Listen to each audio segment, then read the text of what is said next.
travaille pour le Conservatoire du Littoral sur le programme Adapto.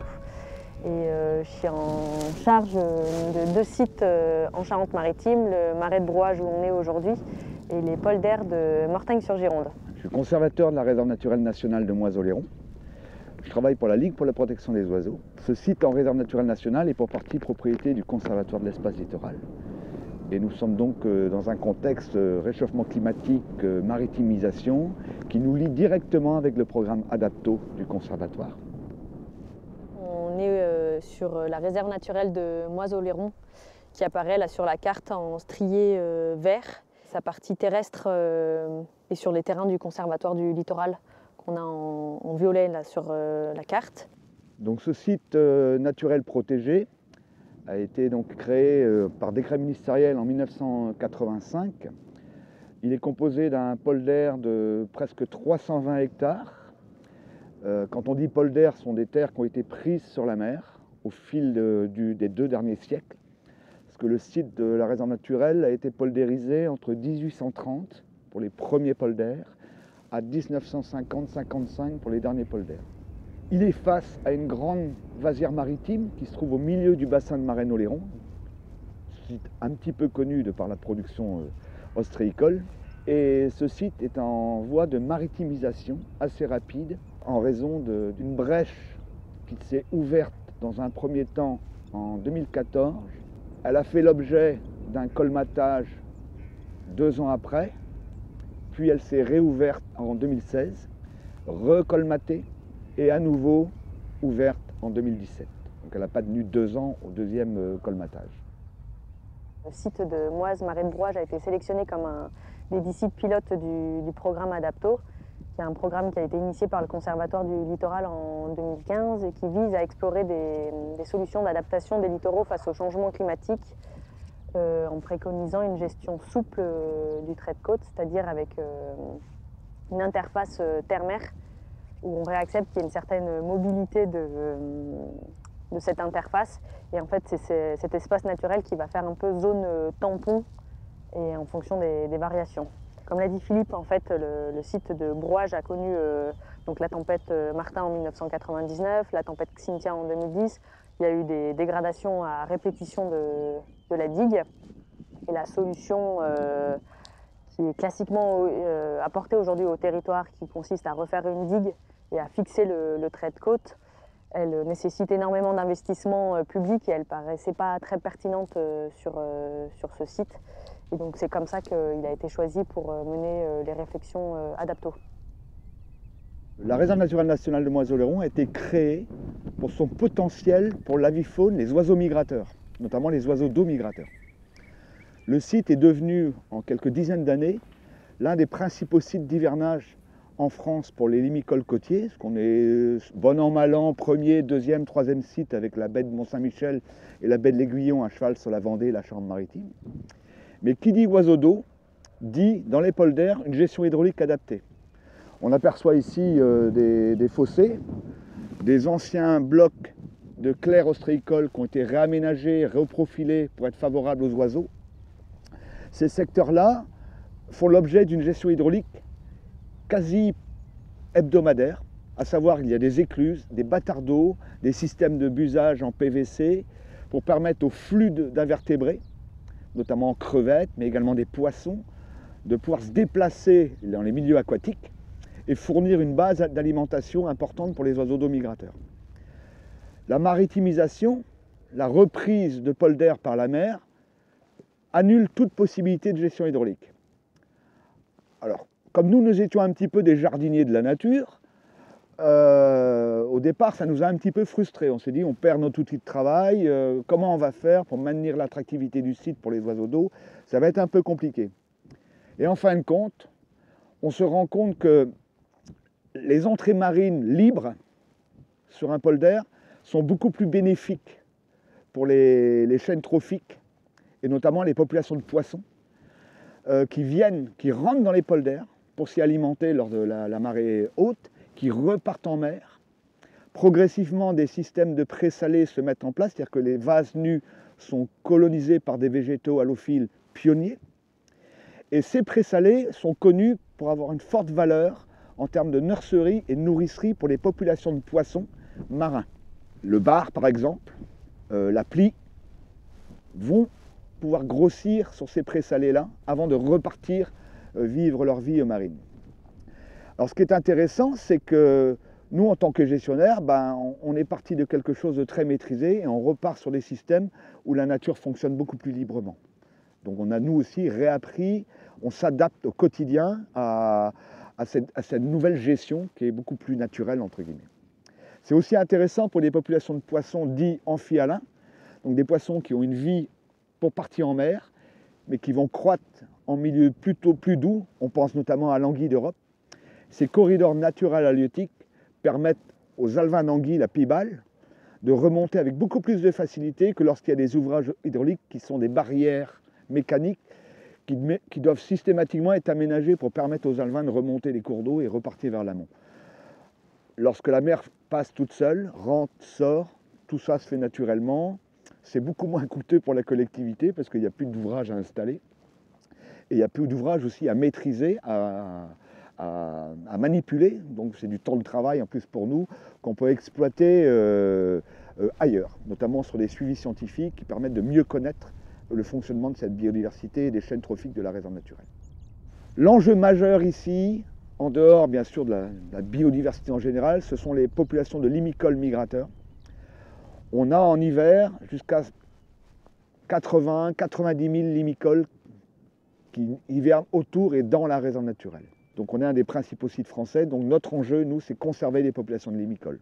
Donc ça, c'est une question qu'on va se poser un peu plus tardivement quand on va arriver à la brèche là-bas. On va visualiser un petit peu le phénomène et on pourra décrire un peu ce qui se passe.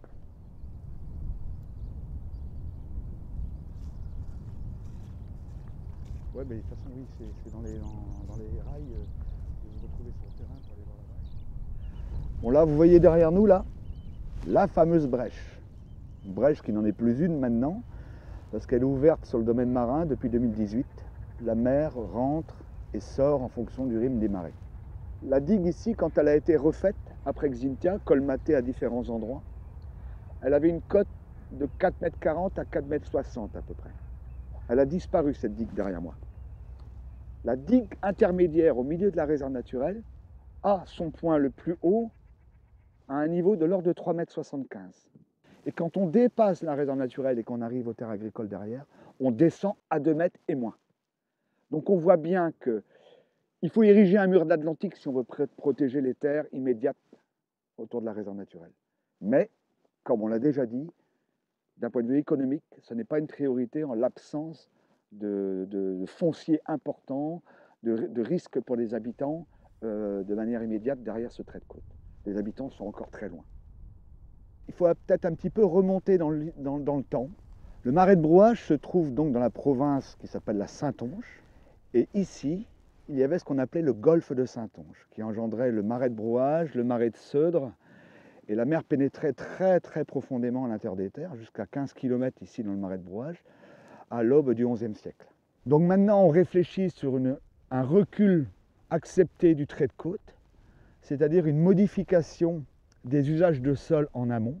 Là où il y avait de l'élevage bovin, si la salinité s'installe, ce n'est plus possible. Là où il y avait des céréales, si c'est salinisé, ça n'est plus possible. Donc on va falloir réfléchir à l'avenir de ces terrains-là, qui étaient des terrains terrestres, endigués, qui vont redevenir des terrains maritimes. Alors nous, en tant que réserve naturelle, on est plutôt favorable au laisser-faire.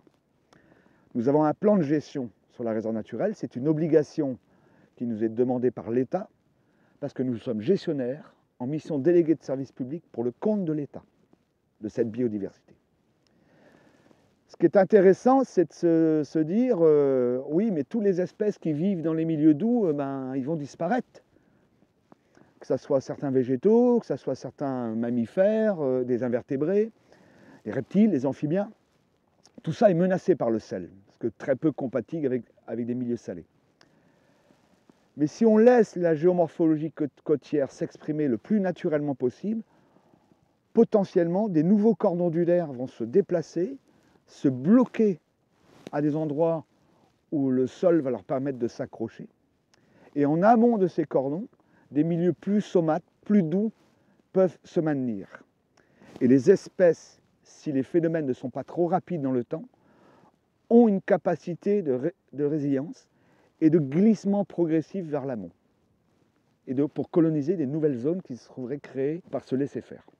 La LPO, en tant que gestionnaire de l'espace naturel, a maintenant une mission qui est un petit peu compliquée, parce que comme ce phénomène de recul des terres face à l'intrusion marine et à une recomposition du trait côtier qui va se replacer, se reformer plus en amont, notre question à nous, c'est, avant qu'on ait les certitudes de pouvoir avoir une maîtrise foncière en amont permettant au milieu naturel de se recomposer, et donc aux espèces d'accompagner ce glissement vers l'amont, on est dans un instant où on n'a pas de réponse à la question. Imaginez qu'une digue soit décidée juste derrière la limite de la réserve naturelle actuelle. Ça veut dire que 70% des espèces végétales et animales qui composent la biodiversité du site terrestre de la réserve naturelle va disparaître. Parce que derrière, c'est tout de suite des terres agricoles ou des marais qui n'ont pas de statut de protection, qui ne présentent pas toujours des caractéristiques d'habitat favorables à ces espèces. Pour les canards, par exemple, les canards de surface, nous avions ici derrière une grande lagune d'eau douce à Somates qui était alimentée par les pluies hivernales. Cette zone servait de remise en journée pour les canards. Les canards ont la particularité d'aller s'alimenter de nuit sur des vastes surfaces de marais, jusqu'à 25 km de leur remise diurne. Ils reviennent en journée sur des zones très sécurisées, sans chasse, où ils peuvent réaliser des activités de confort, toilettes, s'abreuver et dormir, avec le maximum de sécurité. Quand cette lagune a disparu du fait qu'elle a été maritimisée, l'eau est devenue salée, les hauteurs d'eau se mettaient à varier tous les 15 jours lors des pleines mers de Viso, vous pouvez monter à 1,20 m d'eau, donc avoir un système aussi de clapot qui se met en place avec un effet de houle, qui provoque un effet de lutte du canard contre cet effet de houle. Donc les conditions physiologiques sont altérées en termes d'économie, en termes d'énergie dépensée.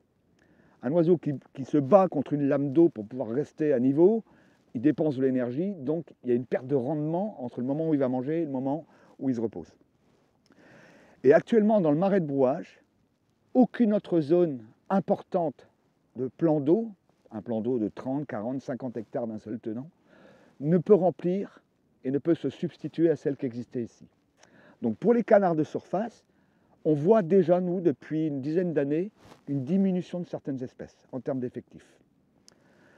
Pour ce qui est des limicoles côtiers, les barges, les courlis, les bécassos, qui s'alimentent eux essentiellement sur la vasière maritime à marée basse, que ce soit de jour ou de nuit, ils viennent se reposer sur des milieux lagunaires, là aussi, si possible, protégés de l'effet de clapot et de houle, parce que c'est plus intéressant d'un point de vue énergétique, mais avec des fines lames d'eau. C'est-à-dire les plus petits, les bécassos, ils aiment bien 2 à 3 cm d'eau, les plus grands, les courlis, ça peut aller jusqu'à une dizaine, douzaine de centimètres d'eau sur la zone de reposoir. À partir du moment où les niveaux montent lors des pleines mers de vives eaux, quand il y a 1 mètre d'eau, il n'y a plus de possibilité de se reposoir. Donc ça veut dire que les oiseaux sont obligés de passer la marée ailleurs, plus loin, sur des zones non protégées, plus risquées en période d'ouverture de la chasse par exemple, et dérangés par des activités de promenade, balnéaires, professionnelles. Donc là pareil, un oiseau migrateur c'est un peu comme un marathonien. Le gars qui va courir un marathon, s'il n'a pas mangé des pâtes pendant 15 jours avant, et bien reposé, au bout de 10 km, 20 km, il va s'écrouler, il s'arrête. Alors les oiseaux sont réputés être faits pour voler. En l'occurrence, ils volent simplement pour se déplacer d'un point A au point B, pour aller s'alimenter ou pour rejoindre une zone de reproduction, une zone d'hivernage, une zone de halte migratoire. Mais les temps de repos sont fondamentaux. Et voler, c'est vraiment qu'un outil. On ne vole pas pour s'amuser. Donc si les distances entre les zones d'alimentation et les zones de repos deviennent trop grandes, l'équilibre de la balance énergétique journalière est rompu et la zone est soit désertée, et ça a des effets bien plus pervers, ça influe sur le taux de survie des individus. Donc si vous êtes sur des secteurs très dérangés, où la sécurité n'est plus remplie, votre population va décroître avec le temps. Pour l'instant, ce n'est pas encore le cas pour les limicoles, parce que les milieux de substitution existent encore un petit peu dans la réserve naturelle pour avoir des reposoirs fiables. Mais ici, la maritimisation, par exemple, quand on regarde derrière, pour l'instant, on voit bien qu'il y a encore des nappes de vases nus et de petites lagunes avec une fine lame d'eau favorable au reposoir. Mais les apports des sédiments au rythme de toutes les marées qui rentrent dans le polder font que le niveau de sol réaugmente tout doucement. Et arrivé à un moment, vous avez des végétaux pionniers, alors là, ce n'est pas la saison, comme ceux-ci, ce sont des salicornes ou des spartines qui commencent à s'installer et qui vont former ce qu'on appelle un présalé. Donc c'est une zone de végétation qui supporte le balancement des marées lors des 2 cycles de pleine mer de vives eaux au cours d'un mois. Malheureusement, quand la surface est totalement occupée par un présalé, les possibilités de reposoir disparaissent quasi totalement pour les limicoles. Ils ont horreur de se poser les pieds dans l'herbe. Donc on est dans ces séries de questions, que faire pour la biodiversité dans un avenir restreint, alors qu'on peut la scénariser sur le long terme en faisant des propositions de recul de la réserve naturelle, avec un statut juridique fort, en s'appuyant sur une maîtrise foncière qui, ici, en zone littorale, est très souvent menée par le Conservatoire de l'espace littoral. Ça, c'est des scénarios possibles. Ces entrées d'eau, on les a remodélisées en projetant à l'état à 2030, avec une élévation du niveau de la mer de 18 cm, et puis en 2050 avec une élévation de la mer de 36 cm. Et ça permet de savoir donc les terrains, à quelle fréquence vont-ils être inondés et par quelle hauteur d'eau. Une fois qu'on a eu ces résultats-là, on a donné ces données ici localement à la LPO, vu que c'était le gestionnaire de la réserve, et qui a essayé de prévoir, à partir de ces fréquences de submersion et des hauteurs d'eau, comment les habitats naturels pourraient évoluer dans le temps. Et enfin, la dernière couche de ce travail, ça a été de donner toutes ces informations à une paysagiste du coup, de l'école de Versailles de paysage, et qui a essayé de dire, en fonction de ces habitats naturels, comment le paysage, lui, pourrait évoluer. Et toujours avec aussi cette vision d'opportunité pour le territoire, en disant éveil des sens, de nouveaux itinéraires qui soient plus intéressants, et voilà. Du coup, par rapport à tout à l'heure, on était au niveau de la brèche, on peut l'apercevoir ici. Donc c'est un des seuls points hauts aussi qu'on a sur la réserve qui nous permettent d'avoir un peu une vue globale. Du coup, dans le cadre du programme Adapto, on met en place des points d'observatoire photo pour voir l'évolution du paysage et des milieux. Donc ici, ça sera un des points d'observatoire au niveau de vue sur la brèche et sur la réserve pour voir comment justement les terrains vont se maritimiser dans le temps.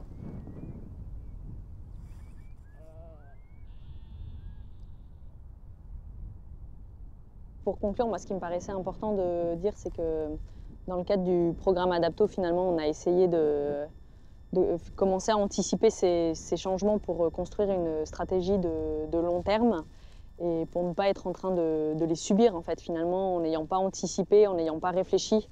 Donc l'idée, c'était de faire un maximum de scénarios, faire même des scénarios qui pouvaient paraître incongrus au départ. Et finalement que du coup ça fasse avancer les réflexions du territoire sur le changement climatique. Du coup le fait par exemple d'avoir commencé à réfléchir, à se permettre de se dire on pourrait réellement mettre une interface terre-mer qui soit plus grande et avec un recul du trait de côte jusqu'au niveau de la route Détroit permet de complètement réenvisager cet espace. Et finalement le croisement de l'ensemble de nos scénarios et de faire de la prospective paysagère nous permet aussi d'envisager ces changements comme un potentiel d'avenir pour le territoire. Alors ça va demander une réorganisation, c'est sûr. Et maintenant, c'est surtout aux collectivités locales aussi de se réemparer de ces sujets. Et elles sont en train de prendre la suite avec le grand projet du marais de brouage et aussi dans le cadre du papier d'intention. À nous, en tant que gestionnaires de la biodiversité, on se doit de s'adapter. On n'a pas le choix. Donc on va, entre guillemets, suivre le mouvement. Mais pas d'un point de vue péjoratif, on va suivre le mouvement de la mer. C'est-à-dire la profondeur qu'elle va donner au territoire, où le trait de côte va se recomposer, et quels vont être les habitats qui vont se réinstaller ou évoluer en amont et en aval de ce trait de côte. Et en fonction de cela, notre gestion s'adaptera, se calera à la nouvelle donne, aux nouvelles réalités de fonctionnement écologique de ce secteur. On sait très bien qu'il y a des espèces qu'on va perdre, pour leur grande majorité, elles sont quand même présentes en amont dans le marais de brouage et donc ont encore des territoires de vie. Pour quelques espèces très localisées, dont le site protégé est l'une des stations importantes pour leur conservation, on pense à un petit crapaud qui s'appelle le Pélobate cutripède. C'est un crapaud qui vit dans les milieux sableux avec des petites mares douces à faiblement somates pour s'y reproduire. Donc pour ce crapaud-là, on peut aller jusqu'à le piégeage, la délocalisation totale de la population pour la déplacer sur des secteurs qui seraient favorables en amont ou ailleurs sur le littoral atlantique français. Alors, on espère bien sûr ne pas arriver là, mais si les taux de sel sont trop importants, l'espèce ne pourra pas survivre. Et là, la conservation peut passer par un déplacement de population. Donc ça peut aller jusque-là.